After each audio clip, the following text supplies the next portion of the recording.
Hi, welcome back, everyone. If you're new here, I'm Lorena. I'm a spiritual life coach and I'm primarily focused on Neville Goddard's teachings. And today I'm here with the beautiful, wonderful, smart Hillary.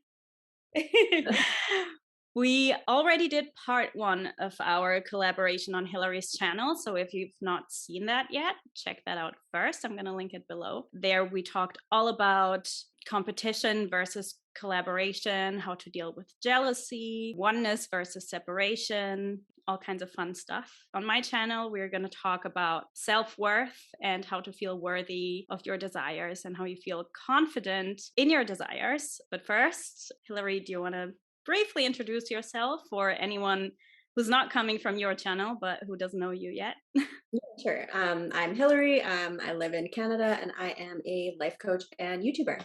Amazing. And I am so happy to be doing this collaboration with you. I'm so happy too. Yeah. I don't even quite remember how we got to this. We just had like this random call and we were like, we should do this. But Yes. yeah.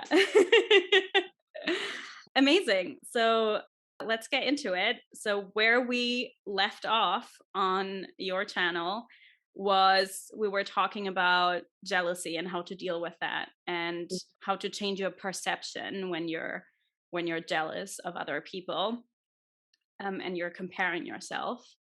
And we were kind of also starting to go into insecurities. And how do you deal with insecurities if you have any?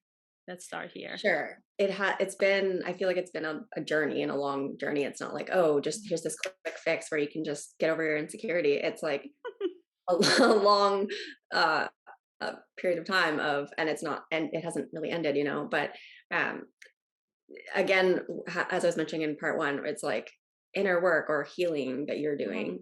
Like, what does that mean? And there are physical things that you can be doing. One thing that lately that I've been finding really helpful is to ground yourself in the present moment, because if you're feeling lack within, you're in separation. And to bring yourself back to yourself, to get connected, you cannot feel anxious or you cannot feel negative, if you're here now, because in this present moment, like you're Mm. usually thinking about things that have already happened in the past or something that's going to come in the future. So if you can ground yourself in the present and doing that, I know you're a breathwork teacher, even just doing that in the moment, like, not, it doesn't necessarily need to be like a long class, which are really amazing and helpful. But in any moment, it's like something that you can just do, like no one has to know you're doing it.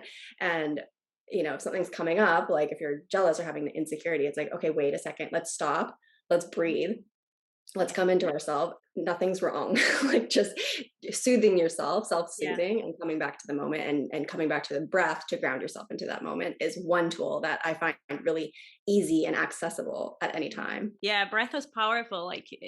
Because as you say, like when we're anxious, we're anticipating something in the future that hasn't even happened yet, and that Mhm. we don't know if it's going to happen that way. And what we tend to do is we tend to either hold our breath, or we breathe really shallowly, or we hyperventilate. So Mhm. yeah, I think grounding exercises are amazing to get back into the present moment. Like anything related to mindfulness, anything related to grounding, like bringing you back into the body, back into the earth, Yeah.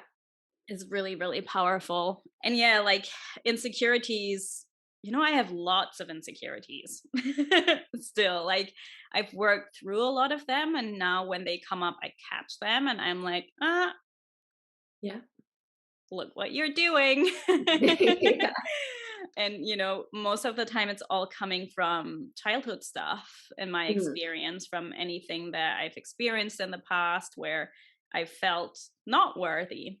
So that totally plays into that. I also think, related to what we said in part one about jealousies, is that jealousy and insecurity are so interlinked, because our insecurities are kind of reflected in others. Yeah. When we're like jealous of somebody else, that's a reflection of what we're insecure about within ourselves. But Mhm. also when we judge somebody else, then that's also something we're insecure about within ourselves. So that Yeah. could be somebody living out the potential that we actually have and we're not doing anything about.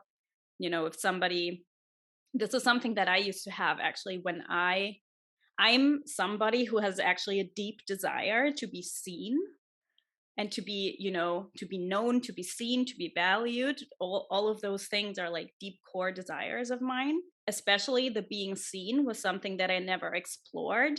Instead, I kept myself small. So if I was then seeing somebody who was totally out there, flamboyant, totally like willing to be seen, I would judge that person. But why would I judge that person? Because deep down I had a desire to do this too, Mhm. and I didn't dare to do it out of fear of judgment. So for me, like dealing with insecurities is really about self awareness. It's really about what am I actually insecure about? What is my actual fear here? Yeah. And where is this coming from? And often I ask myself too, when was the first time I felt this way? Because that can bring it back to, it can show you, oh, I'm actually maybe not insecure about this exact situation I'm in right now, but maybe that's a projection Mm. of this thing I experienced in the past. Yes. And when you said self-awareness, that's what I was gonna touch on next is like, I think people who are watching this video probably have some level of self-awareness already. But because if you're not aware and you're just in a story or in a certain level of consciousness where you're insecure all the time and jealous all the time and you're not aware of like, you know, whatever's going on within, then it's kind of difficult to change if you're not aware of where you're Yeah. at. But it starts with awareness because it's like if you see something coming up, like you said, you catch it and wait, what am I doing? What am I really thinking here? Like, do I want to continue on this path? Being aware of like what consciousness you're at, what thoughts and feelings are coming with that, and is this who I want to be, or is Mhm. there another way that I can look at this situation? Is there something that I can give myself that I feel that I'm not getting from the outside because it doesn't come from the outside; it comes from within. So, can I give myself that feeling that I'm so desperately needing from outside Yeah. situation? Yeah, absolutely. And essentially, this question of, because this is all about self-worth essentially. And I can say this pretty confidently that whenever I had any desire that, I got a reflection in my reality that was not what I wanted, it was always unworthiness issues that were Mm. reflected back to me. That was always the root of it. It was always the self-worth that was kind of wonky. Yeah. And this is why I'm so big on self-concept, because that's what it's about. Your self-worth is rooted in your self-concept. If you have a strong concept of yourself, if you see yourself as the person you want to be and as the person who you really are, because I think that's important to say as well, that when we speak about work and inner work and healing, Mhm. I know lots of people are like against those phrases and are like, you don't have to heal. It's already, you're already perfect. And yeah, you are, but it's a matter of changing our perception. And that's really what the healing work is about. It's not about Right. changing who you are, it's about realizing who you're not, that you're not this person that's broken, that you're not this person that's not good enough, that you have been good enough from the start. It's just a Yeah. matter of getting back to that and, remembering. It's Yes. less of an awakening, it's more of a remembering. Yeah, peeling off all the layers and then, yeah, remembering Yeah. who's under Yeah. there. Yeah, exactly. Exactly. And then something that you touched on as well was what can I give to myself in this moment? Because it starts all within.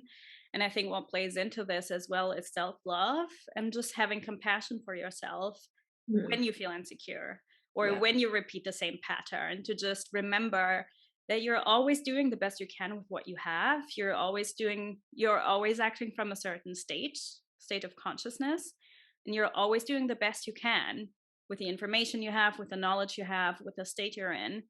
So there's never anything to blame yourself for. So have compassion with where you're at, have compassion with yourself as if stuff comes back and shows back up externally or internally, and work with what you have in the moment, because we all have insecurities. And yeah, there might be some insecurities that I feel like I've solidly transcended, but there's also some that come back from time to time, and it's less about getting rid of those things. It's more about, how do I manage that? How Yeah. do I treat myself in this moment? and how do I choose differently? Mhm.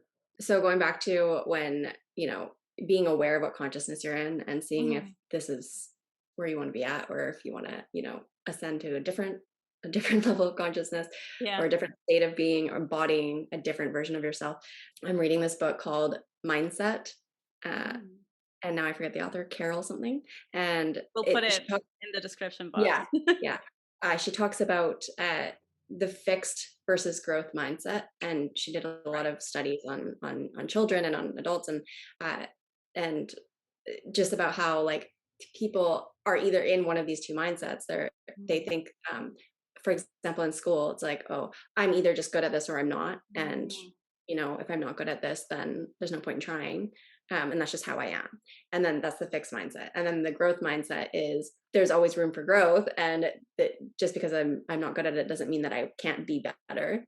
Yeah. And obviously, you can see like which one sounds like nicer. But you can be in one of these two mindsets in different areas. And I know reading this book, like for myself in school, math was like I was just not good at math. I just hated it. It's like, oh, I hate math. I'm just not good at it. It's like there's no point. Like I just would fail in high school and things like that. It's like you speak it, you're saying, oh, I'm not good at math, then you don't try to study, and then you get a crappy mark, and then it's like Yeah. you're reaffirming it to yourself. It's like, oh, see, I'm not good at math. See, I am this way. There's no point in trying. And then the growth mindset where it's like, oh, maybe I can get a tutor. Maybe I need a little extra help, but I'll be better, and I'll choose to work and be better. Maybe I'm going off on a tangent now, but It's um, okay. the, the idea of made a video about this recently where it's like there's this pressure in this community to when you're manifesting something to just sit on your butt and imagine or affirm, and it's like it's like no, like we're in this 3D experience for a reason. We can use the tools available to us to, Yeah. bring us where we need to be. It's not just because you made effort and you took action doesn't mean that you didn't manifest that. Like you Yeah. can move towards it intentionally, not forcefully, but Mhm. intentionally taking steps. Anyways, this is a tangent, but this growth mindset, it's like, okay, just because you worked hard doesn't mean you didn't manifest it. Yeah. Just with this fix and growth mindset thing, it's like it doesn't need to be this certain way is kind of where what I was getting at with that. It's like just be open to, oh, like for example, when people are manifesting a certain thing and it needs to be this way and it needs to happen this way. That's I would compare that to like a fixed mindset. Yeah. I need to get it in this way, my way. And it's like if you're not open, you're not going to be seeing all of these different like opportunities that are going to be right in your face that would lead you there maybe in a different way, but it's going to get you, to where you want to be in a different way. So just being open to growth, just being open minded to Mhm. you know So get would you yourself. say that people who have low self-worth or who don't feel worthy of their desires are more likely to be stuck in a fixed mindset? Yeah, maybe. Yeah, it's a victim consciousness. It's Yeah. like I'm a victim. I'm stuck here. I'm stuck in this situation or whatever in this mindset. It's like you have to climb out of that somehow. Otherwise, you're not going to get a change. You have to climb out of the victim, switch from victim to creator somehow. Yeah. Yeah. Like, And I yeah. think this victim consciousness can sometimes even get stronger when people get to this community Yes. kind of. Yes. And we've kind of touched on this previously when, when you have things reflected in your reality that you don't necessarily like, that are Mhm. rooted in maybe low self-worth or a self-concept that is not very favorable, which, we all do it. Like nothing is ever completely perfect. Mhm. That sometimes then people get into the state of self-blame. They go like, how did I manifest this? And it's even lower self-worth, and there are Yeah. even more insecurities, like I can't even do this, like I Yes. failed, how did this happen, how can I fix this? Whereas, there's such a big difference between taking responsibility and blaming yourself. And Yes.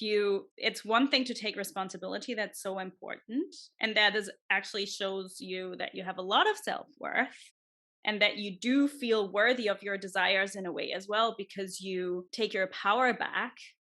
You remind yourself, I'm in charge here. Yeah. And if this is what I want, I can create it. That's a different story than blaming yourself for what you seemingly failed at when there Yeah. is actually not really such a thing as failure. The only failure that exists is not trying. Yes. Yeah. And it's exactly what you said with the taking responsibility for whatever is going on in your life rather than guilt, shame, and blame. That's, victim consciousness. It's like what you said about how when we learn about manifestation and everyone is you pushed out, it's like it can be kind of like a weight on your shoulders almost, where Yeah. it's like it can just be overwhelming. Oh, everyone's behavior is my responsibility. And it's like, yes and no. Like, you don't need to take it on in such a, it doesn't need to be guilt, shame, and It's not blame. personal. Yeah, it's not personal. Yeah, it's just like observing it rather than letting it, seep into you and like really it's this, responding versus reacting thing. It's just like Yeah. observe it. Yes, we know everyone's you pushed out, but it doesn't mean that we need to, It's blame like ourselves for I everything. like I'm gonna give an example here, which I always like to give from my personal experience. I'm mildly worried that this person is gonna watch this, but I don't think they will. So I'm gonna risk it.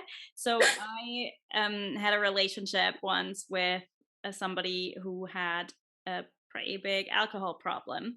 Mhm. And I could easily go, how did I manifest this? And make it my fault. Yeah. However, this is the same thing what we said earlier. Two things can exist at the same time. Yes, this was me pushed out because this was a reflection of my own unworthiness issues. Mhm. This like the alcohol was like a third party for me. This reflected that I wasn't feeling good enough and that I wasn't feeling worthy. At the same time that this person has an alcohol problem or had an alcohol problem, that's not my fault. Yeah. That's their stuff. Yeah. So it's like this concept of everyone as you pushed out, it's not a direct reflection all the time. It's not like, oh, now it's my fault that this person has an addiction or like a mental illness or whatever the case may be, or a girlfriend or whatever it is. That's not your fault, but Yeah. it's showing up this way because of something in you. So You could, if you wanted to, you could take some level of responsibility where you imagine them to be, and I sober. did, and I Yes. did take responsibility because I could see how that reflected my own unworthiness issues. But the way of healing that wasn't to go, how can I fix their addiction? It was, how can I, heal my own unworthiness issues? Right. And the more I healed myself, the more they healed as well. Yes. Yeah. Yes. That inner reflection of however you're feeling inside. Yeah. That's Which is amazing. why self concept and self worth is always key. Yes. So now we've spoken a lot about self-worth and self-concept and how that relates to manifestation. Shall we go a bit more into detail about how to feel worthy of your desires specifically? Sure. So rather than just like a general self-worth and dealing with insecurities, how to feel worthy of that which you want. I think the key here is to determine, where do your desires come from Mm. and why don't you feel worthy of them? Yeah. I have a few different viewpoints on this So do actually, I. on where desires come from. I Yeah. think desires always come from lack because you can't, if you're not seemingly lacking in something, you're not going to want it. Hmm. You're only going to want it as long as you don't have it. If you have it, if you've grown up rich and like super wealthy and you've always grown up this way and you never knew what it was like to be poor or to be struggling financially, you're not going to have any doubts about making money, and you're never going to be in a position where you're like worried about your wealth, because that's Right. just an assumption that you have, right? So if you have a desire, something that you really really deeply want, I think first of all it's always coming from lack. So with that comes always like insecurity, always like a doubt of, am I worthy of this or not? Hmm. If you've never really experienced it before, or if you've experienced it and then you've lost it again and it's been a recurring pattern. So then you create a story about yourself, about your self concept. So that's the first thing. But then on another level, I also really like to see your desires as a gift Yeah. and as almost like destiny, like Yeah. something that, you're meant to experience, something that you can't even avoid. Hmm. I feel like sometimes our wounding that we have and our, things that we may be lacking early in life, that's all on purpose. So we can desire the opposite and so Mhm. we can make that happen for ourselves. Mhm. So the reason I'm raising this in relation to feeling worthy of your desires is because, getting to the root of where does it come from, and Yeah. why do I want this, and why do I feel like I can't have it, or like I don't deserve it, Yeah. that awareness alone can already shift things for you and make you realize, okay, there's actually no reason for me not to feel worthy of it. That's just a Mhm. story that I've been telling myself based on my Yeah. experience. With regards to the where did the desires come from, how I like what you said about how, like, it's coming from lack, you know, if you're truly feeling connected as God is who we really are, you can't want anything because you are that. You already are Yeah. that. Like what you said. Kind of what I wrote down was like it either comes from God as a gift or from ego. So the lack Yeah. side of it. So it's like, how does it feel to you? Does it feel like inspiration? Does it feel like, oh, that feels like a calling, kind of Mm. um, like a gift from God, like you said, and you can just accept it and say thank you, like manifesting law of assumption, you assume you already have it. Just accept it and say thank you. Or is it coming from ego? Is it to overcome? Is it to conquer something that you feel is lacking? It's like, Mm. okay, wait a second, why do I want that? It's like, and then because you're feeling unworthy. So switching it over to like, okay, what's the root of that? And then why am I feeling unworthy and what can I give to myself that I'm not Mm. feeling like I'm getting? Yeah, I think like these both can coexist at the same, or can be the same thing as Yes. well, though, because Yep. I feel like sometimes people see ego desires, or lack, like desires coming from lack, as like this thing that they don't want to feel, and they Right. only want this, like, oh, expansive, this is like this gift from God, and this is like my destiny, my calling. Hmm. But sometimes when we have like ego desires, of course sometimes it can be something, some people desire something that might not be ethical, Right. which is a whole other story. But even if that's the case, I think that's then not their true desire. I think the core desire is always something else. Yes. So it's like, let me think of an example. Let's say, for example, somebody wants to win a competition, getting back to the topic of competition, and they feel like that's their desire. Hmm. But maybe it's not really about this one competition. Their true desire might just be fame or Right. something, or, wealth, or whatever they would win as a result of that. So sometimes behind the ego desire is actually something deeper. So it's like really intertwined. Hmm. So regardless of where the desire is coming from, it's all valid Right. and you can always have it. But the question is, because even with desires that I've had that I know feel like a calling, there were still insecurities that came with that. Yeah. So like they're always kind of there underneath. And I feel like, especially when we step into a desire, this is important to mention as well, those things come up. Like when we step into, this is the thing I want, and we start to consciously, manifest it, and we start to step into that version of ourselves, all that stuff that goes against that will come up. So all our insecurities, all our fears, all our doubts will show up to Hmm. show us what we need to transcend, and what we need to, you know, what's the opposite of what we want to persist in. So we know Yes. the difference. Yes. And I think another thing that's important to mention is with desires and where they come from and things like that. There's this common theme of searching and reaching and searching and reaching for to fulfill a void or something within ourselves. It's like how I need to get this so I can be happy. I need to reach for this next thing, then I'll be happy, then I'll be happy. It's like that's not how that works. You have to cultivate that within yourself, and you can't place all of your worth and Happiness. yeah, your happiness and your well-being on getting that thing, because Mhm. you'll get that thing and you'll realize that ain't it. That's not it. Yeah, that you're You're still still unhappy or still feeling unworthy, or then you're chasing the next thing. Because you can exactly. chase desires and you can chase manifestations your whole life Yeah, and never feel happy or fulfilled. exactly. Yeah, Yeah. that's super important. And now kind of we kind of came full circle here. We were talking about like how to feel worthy of your desires. And again, it all starts with the self-worth. It all starts with cultivating everything you desire within yourself, Mhm. cultivating the feeling, doing it also for the fun of it rather than just to make something happen and have this thing. being rooted in a solid self concept, and then the rest will reflect that. And Yeah. when you have any insecurities, any doubts, any fears, any unworthiness issues that show up in the process, that's an opportunity.